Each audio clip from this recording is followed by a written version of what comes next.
la parole du patient sur scène, dans les débats, dans les tables rondes, enrichit terriblement les débats. La diversité aussi des intervenants lors de ces tables rondes permettent, à mon sens, un discours plus ouvert, plus transparent. J'aime beaucoup ce mélange de rencontres de gens qui se connaissent, de gens qui se découvrent, de speed vision et de débats assez longs. Ça permet d'avoir des formats très différents et avec des gens qui ont des choses très très différentes à dire sur des modes pas tout à fait particuliers. Je trouve que ça marche très très bien. Donc une grande diversité, une grande variété des acteurs présents. Et puis un petit coup de cœur pour les speed vision et un grand coup de cœur pour le speed vision sur l'attention digitale. Et j'ai eu la joie d'organiser cette année au Festival de la Communication Santé un hackathon sur l'hyperactivité vésicale, qui est une pathologie qui est très invalidante pour les patients et qui en souffrent et qui est tabou.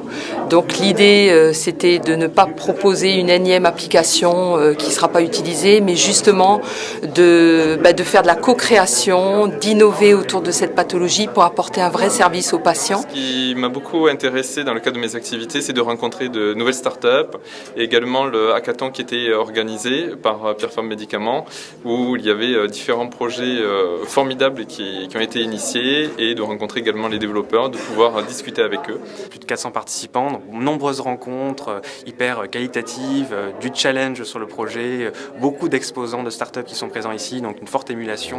On a plus de 70 projets présentés cette année, c'est une augmentation de plus de 40%. Moi je dis que c'est une très grande année à millésime. Énormément de gens porteurs de projets, très proactifs, et on voit dans leur visage et dans leur sourire qu'ils sont heureux d'inventer pour les autres et de présenter leur programme.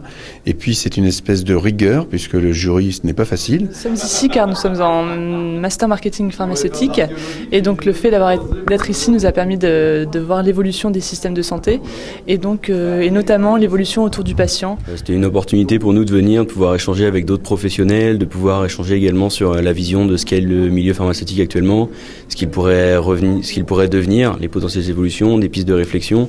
Du coup, c'était très intéressant pour nous, pour tous ces sujets et pour notre avenir, parce que je pense que c'est nous qui allons représenter la pharma dans les années à venir. On voit du monde, on rencontre différents acteurs, que ce soit des institutionnels ou des privés. On voit tout le monde de la santé, de la e-santé. Je trouve que d'année en année, Dominique Noël fait un travail exceptionnel. Aujourd'hui, on voit que les projets sont de plus en plus tournés vers le digital. Encore, le festival reflète bien cette tendance globale, à la fois du marché, de l'évolution du marché et de sa communication. Il y a un aspect networking, puisque on rencontre des gens et ça donne des idées, il y a des partenariats qui se créent, donc c'est un vrai lieu de business au niveau de la com santé.